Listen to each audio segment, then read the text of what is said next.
Всем добрый день! Вы на канале Вязание Ангелина Изюмок. Сегодня у нас вот такая разлетайка. На фотографии она черно-белая, у меня она бирюзовая. Наша задача связать два полотна. Мы будем вязать не вертикально, а горизонтально. Набрали два полотна, шили по плечам и внизу по бедрам. И получаем вот такую невероятную красоту. Я разбавила еще. В центре связала филейное полотно. Его можно не вязать, можно связать. Я обязательно покажу схему, как я это вяжу, тоже покажу. Можно просто столбики связать. Ровным полотном связали два палантина, я бы так сказала, сшили, и красота готова. Предлагаю посмотреть основу и связать. Такая вот идея появилась. Смотрите, какая интересная разлетаечка. Вот такая кофточка связана самым, наверное, простым узором, какой только может быть. Просто столбики с одним накидом и воздушные петли. Но связано это в поперечном вязании. Вот. И очень хорошо и крупно, наглядно написано, сколько. 30 столбиков или 12 воздушных петель, 4 столбика по разной длине создают вот такую интересную модельку. Разлетаечка. Она вяжется ровным полотном, но просто не как мы с вами привыкли снизу вверх, а в поперечном вязании. Что для этого необходимо? Смотрите, обязательно красивые ниточки. У меня это бирюза. Моя любимая слонимская бирюза. Обожаю этот цвет. Я набрала воздушные петли. Не по объему, а по высоте изделия. То есть высота изделия у каждого своя. У кого-то больше, у кого-то меньше. Теперь задача такая. Провязать. Смотрите. Вот. 12 столбиков. 18 воздушных петель. 6 столбиков. 7 воздушных петель. 30 столбиков. Вот 30 я увеличила. Немножко сделала не 30, а 40. Чтобы плотное полотно у меня было больше, потому что иначе мне длины не хватит. Но опять же, нужно смотреть, ориентироваться на себя. 3 воздушные петли у нас осталось. И вот мы считаем. Вязание очень простое. Не нужно никаких узоров знать. Просто-напросто набрали воздушные петли по длине изделия. Такую разлетаечку можно связать и на голое, кстати говоря, тело носить, а можно на любую маечку или на водолазку, как я планирую. Я люблю вещи носить на водолазке.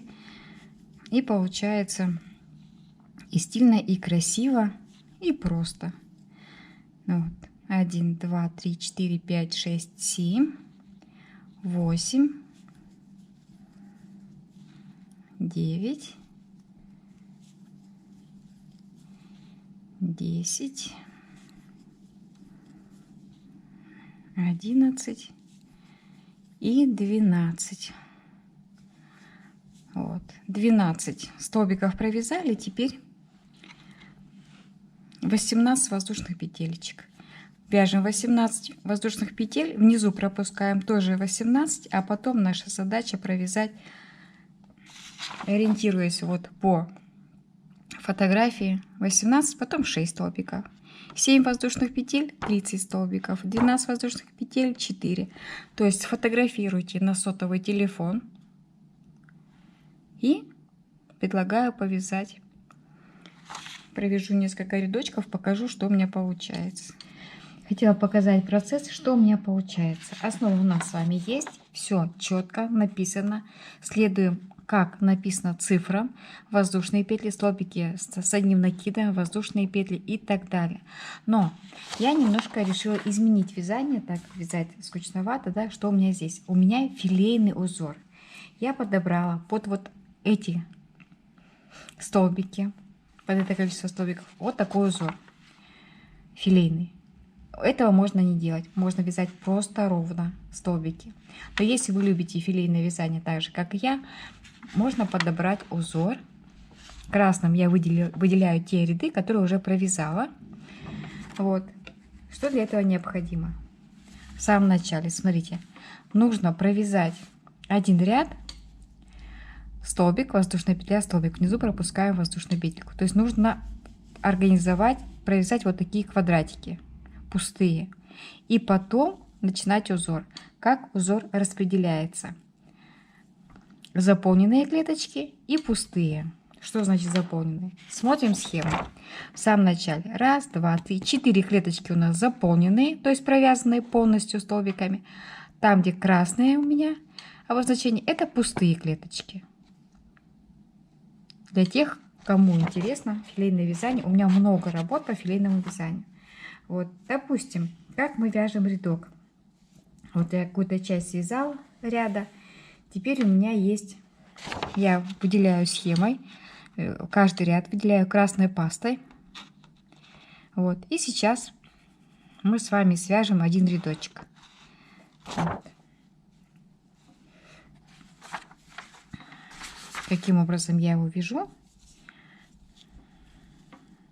Филейный квадрат, столбик, воздушная петля, столбик, воздушная петля. Конечно, каждый ряд он будет вязаться по особенному, по разному, и каждый ряд нужно обязательно смотреть.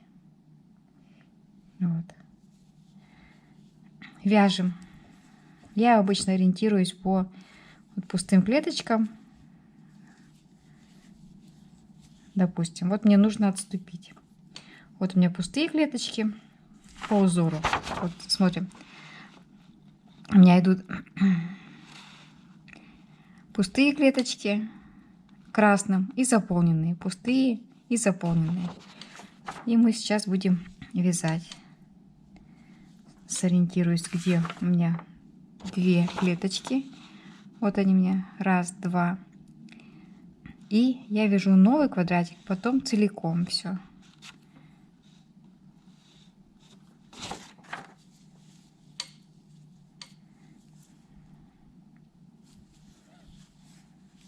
Что значит целиком? Новый, так, воздушную петельку убирать. Новый квадратик мы вяжем столбик, воздушная петля, столбик. А если на рисунке написано, что пустой квадрат превращается в узорчик, я его вяжу вот таким вот образом. Вот. Но сложность в том, что нужно обязательно каждый ряд туда и обратно отмечать пастой, чтобы не запутаться, пустой вяжете или полный квадратик. И вот так, продвигаясь в каждом ряду, можно связать красивый филейный узорчик. Предлагаю попробовать, кому это нравится, кто уже с этим сталкивался. Работа сложная, но получается очень красиво. В самом начале вяжем просто пустые клеточки, распределяем узор, по центру ставим маркер и считаем. Допустим, 10 квадратиков пустых, 4 полных, остальные пустые. Во второй ряд добавляем заполненные клеточки, пустые, заполненные, пустые. С одной стороны кажется сложно, на самом деле это не сложно. Можно попробовать. А можно вязать просто, как мы с вами начинали, ровным полотном, как на фотографии. Еще немножко о теории. Я довязываю свою последнюю филейную красоту, филейный листочек. Хотела немножечко поговорить о теории. Как мы набираем, как распределяем филейный узор. Набрали сначала столбики с одним накидом. Я провязала 2 рядочка. Потом филейный квадратик. Что это значит?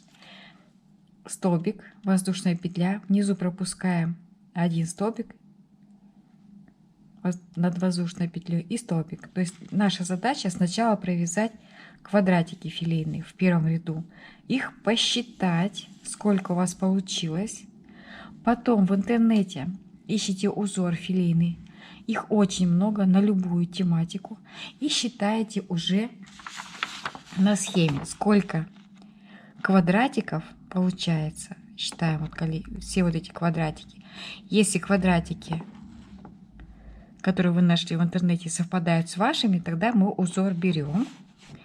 Как в моем случае я взяла, у меня Раз, два, три, четыре, пять, шесть, семь, восемь, девять, 10, 11, 12, 13, 14, 15, 16, 17, 18, 19, 19, ну, пускай можно посчитать 20 филейных квадратов. 20 филейных квадратов — это 40 столбиков с одним накидом. Вот, 40 столбиков набрали. Первый ряд провязали филейными квадратиками и начинаем распределять узор. Самое главное — отметить центр узора, чтобы вам было проще, где заполненные квадратики считать и где пустые. Я всегда пользуюсь красной пастой, чтобы было понятно, какой ряд я провязала, какой нужно еще вязать. Это намного облегчает вязание. Вот у меня остался последний ряд. Все заполнено, я теперь его начинаю вязать. Самый последний рядочек. Смотрите. Вот у нас идет 1, 2, 3, 4, 5. 4, 5. Давайте последний рядочек.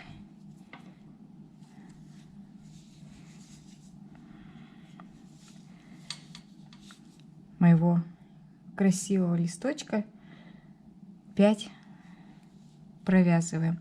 Как посчитать, что это именно 5, да? 5, 1 меньше, тут 2 меньше. Вот, воздушные петельки я провязала. Так как у меня было больше столбиков, вернее, они были нечетные, у меня получилось 2 столбика без филейного квадратика, остальные филейные квадратики вяжем так: воздушная петля, столбик, воздушная петля, столбик. Вот. Получается, смотрите, мы считаем 1, 2, 3. Это 1 заполненный квадрат. 3, 4, 5. Это 2 заполненных квадрата. Но, конечно, легче всего смотреть на схему, где у нас идут отступления. Я сейчас довяжу до конца и покажу, как ориентироваться по узору.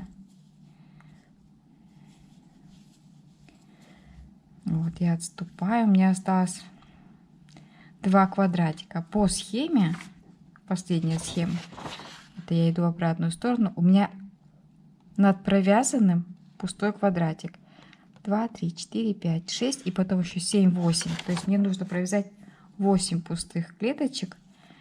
Последний квадратик, последний я не провязываю заполненным, а делаю пустым. Считаем 1, 2, 3, 4, 5, 6. И по узору в листочке у меня здесь тоже идет пропуск, то есть я сокращаю узор, а вяжу филейный, то есть пропускаю один столбик. Вот. И так создается узор: заполненные клеточки или пустые. Дальше все клеточки идут у меня заполненными, я их заполняю. И это у меня последний ряд узора. Я связала 2 больших красивых полотна. Идейка очень интересная. Можно, знаете, таким полотном связать палантин. Палантин. И он будет широкий, красивый. Может быть филейный, а может быть просто вот такие вот воздушные петельки. Это тоже красиво очень смотрится. Вот я связала. Теперь задача, смотрите, мы вяжем горизонтально, разворачиваем одну часть.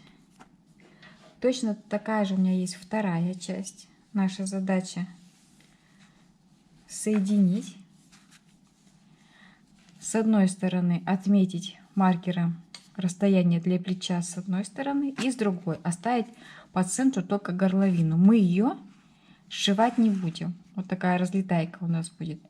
Горловину оставили, сшили одно плечо и другое с одной стороны. И точно так же на уровне бедер, да, мы соединяем и сшиваем. Здесь мы уже сшиваем меньше.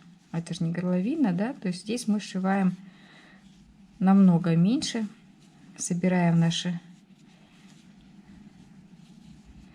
2 половинки и с изнаночной стороны сшиваем, можно иголочкой, можно крючком, тут уже на ваше усмотрение, с одной стороны и с другой. И получаем красивую такую модельку, разлетайка безразмерная, то есть она у нас широкая. Хотите шить по бокам, можно тоже шить, можно не сшивать, тут уже смотрите на ваше усмотрение, какая пройма будет, может быть она еще будет широкая, но опять же это на ваше усмотрение.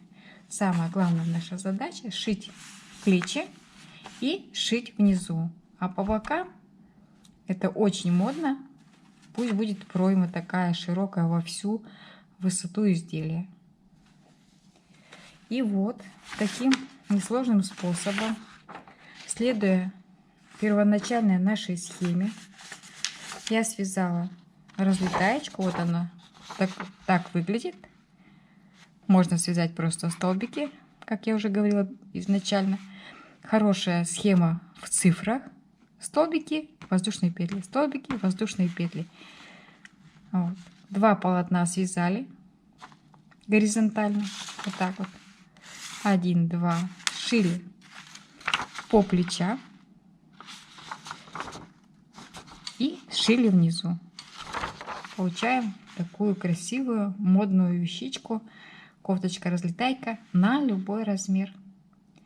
Надеюсь, вам идея понравилась, как и мне. Я обожаю креативные нестандартные вещи, которые не купишь в магазине, а которые мы можем с вами создать своими руками. Это всегда здорово. Предлагаю, конечно же, спасибо огромное всем, кто досмотрел ролик до конца. Сейчас мы выходим на Яндекс.Дзене. Ссылочку на каждый мастер-класс я всегда даю. Переходим на Яндекс.Дзен, вяжем, покупаем красивые слонимские ниточки. Ссылочка в описании у Ирины Мальцевой в группе. Всегда можно купить вот такие невероятно красивые ниточки, которые стираются, не линяют, не садятся и всегда красиво держат узор. Надеюсь, вам понравилась идея, и вы свяжете такую же красоту для себя. На вот этот размер безразмерный, где-то 50, наверное, 2. Хотя я ношу 46, у меня ушло 300 грамм. 300 грамм, слонимская пряжа, 400 метров, 100 грамм, крючок 2,75. Предлагаю связать и порадовать себя в эти сложные времена. До новых встреч!